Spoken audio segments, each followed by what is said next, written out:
This life and living has always been such a puzzle to me. It's been something I've thought a lot about for my whole life, really, with just the idea of trying to figure out what's going on. Like, why are we here?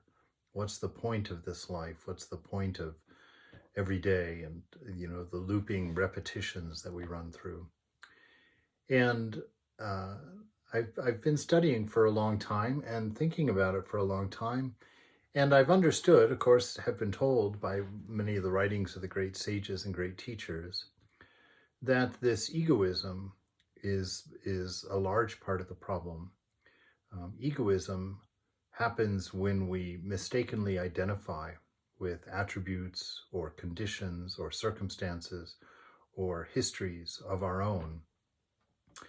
And this ego, this sense of self that's built on limitations and restrictions that we've adhered to, simple ones, male, female, of course, age, job, accomplishments at work, education, degrees we've gotten, the clothes we wear, the way we look in the clothes we wear, the haircut we've got, all of these different attributes that we've glommed onto uh, without really being aware of that glumming, of that grabbing onto, puts us on a shaky boat because all of those attributes change constantly through life and even through the course of a day.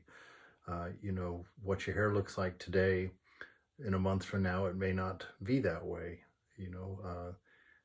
Your great job may turn into a terrible job with a new manager, or the company goes out of business, or you get laid off, or all of these insecure things. And so anything that we build as far as a sense of self that's from the world of changing, the outside world, not our inner world, uh, is bound to cause us some suffering because of the instability of all of those things. And that instability causes a subtle fear and all of our insecurities about what we are and who we are. And so what to do about that? How do we fix that, or can it be fixed?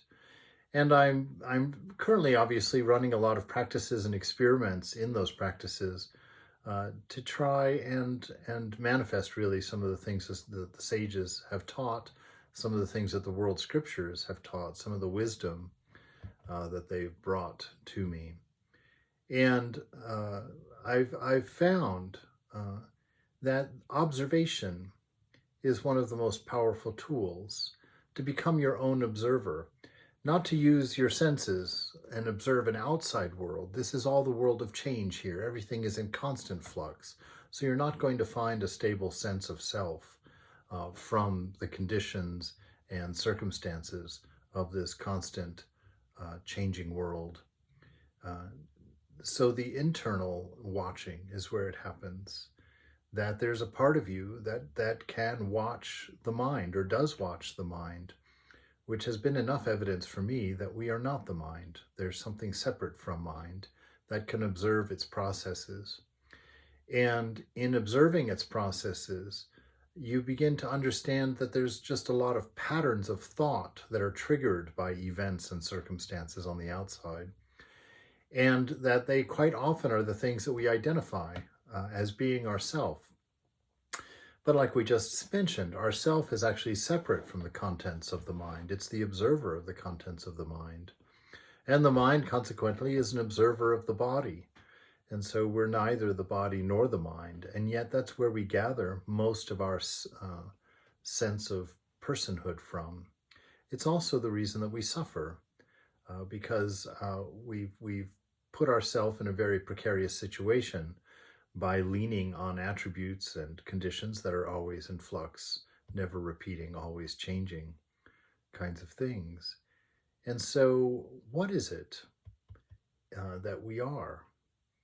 And I have found that through this observation of mind, that it's not me, and through the continual observation of it and the practice of observing it, that sense of separation from it becomes well established within. And so you're not moved by its moods, you're not moved by its needs and its constant desires, flow of desires that make us work like crazy to gather things that we may or may not need, but that ultimately really don't fulfill us in the long run. They may give us some joy or some excitement for a day or two or a week or two, but ultimately they go as well. And so within you, separate from your mind, separate from your body, existing is a very still place within. It is before thought. It's the place from which thoughts arise. And that place generally provides us with our sense of bliss, which we encounter in life. You know, when we fulfill a joy or fulfill a desire of some kind, we always think that it's the object that gave us the pleasure of fulfilling that desire. But I had a great Swami one time tell me that from his practice, he had realized that when you fulfill a desire, for a moment you're without desire.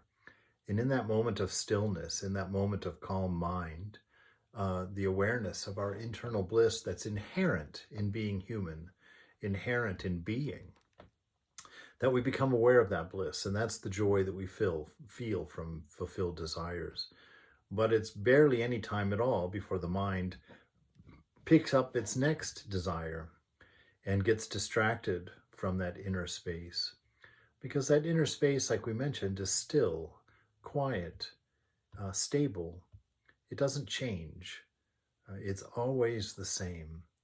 And so we've turned it into white noise. We've become unaware, which is why all the great avatars, saviors, whatever you want to call them, these great divine beings, when they arise, they're always telling us to wake up, arise, awake, Vivekananda says. You know, Jesus all the time is telling us to wake up, tell us of our slumber. And as a kid, it was so frustrating when I'd hear those lectures in church, because I'd be like, I'm here, I'm awake, I had to get up to come here. Not understanding that this unawareness is us not being aware of the workings of mind and the workings of body, not aware of our separation of those two things, and basing our identity on the constantly shifting and changing, unstable ground that they provide for identity. And to wake up means to become aware internally, to watch the mind, become aware of the patterns that you've adopted as yourself, calling it your personality, that are triggered by the events of a day through your senses, becoming aware of those and moving away from them, separating yourself from them, and basing your being on the stillness and on the steadiness that's within you, that wonderful sense of love, or call it bliss. You know, when you fall in love, what you experience is bliss. Well, your nature is love itself. And you see, of all of the people that you've dated and fallen in love with, the love didn't come from them. The feelings that you experienced didn't come from them. They welled up from within you, from this eternally quiet and centered space, which is of the nature of love and of the nature of wisdom. And it's not relative bliss. It's not a bliss that has to be conjured or maintained. It's the natural state of being. But again, we've turned it into white noise because it doesn't fluctuate, it doesn't move, it's always constant, and the mind is focused on change. The senses are focused on change. And so to overcome this ego, which drags us into all of our troubles and all of our suffering, we need to stop being obedient to it. Stop making assumptions that it is our will and our desire and our sense of self, and to move past that into that deeper space that comes before thought, before mind, which is always peaceful and always available to you, and again never has to be conjured. It just has to be accepted, assumed, and just you're surrounded by it. You can't look at that space because that space is actually you. You know, it's the observer within. Eckhart Tolle says, let's summarize this process of getting out of this what he calls the pain body, the ego self. He says, focus attention on the feeling inside of you Know that that is the ego or the pain body, the sense of self that's there. Accept that it is there, but don't think about it. Stepping into mind is stepping into the world of change. That's where all the noise comes from. Don't think about it. Don't let the feeling turn into thinking. Don't judge or analyze, which means just don't engage the mind. Don't get out of balance by it. A mind full of constant frenzied thinking is out of balance. The mind is there for you to use when you want to use it, and when it's not being used, just let it sit in silence and stillness. The process that we often think is necessary for learning ultimately is not. You don't have to sit there and think about something.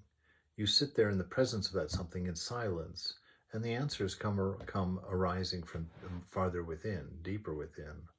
You know, in the mind, they've got those two halves, the talker and the listener. Well, there's really only one person in you. The one thinking and the one listening are the same one. So you can see the uselessness of this thought spinning. It's more of an attention placed inside to know what you know. Don't make an identity for yourself out of it. Stay present. That's the key. Stay present, because all ideas of self come out of past. Stay present and continue to be the observer of what is happening inside you. Become aware not only of the emotional pain, but also of the one who observes, that silent watcher within. And really, this is such a powerful practice that if you do it in a sustained way, with sincerity and earnestness, the problems themselves come undone. The struggles themselves come undone. This clear thinking, which is just clear observation within, with a silent mind, is a very powerful tool. And I invite you to experiment with it. See if you can find a place of silence within. See if you can actually manage to hold your identity as the observer of mind without getting caught in the jumble of thoughts that are happening there. And it's something that takes some time, but it will be a great, fulfilling practice for you. You'll find in yourself this steady bliss, this steady joy, and you'll begin to notice things that you long ago stopped thinking about that are actually deeply mysterious and deeply wonderful about this experience of being, about living. And the purpose of life itself manifests in you. It doesn't have to be created in the mind. And that is for you to see and to know.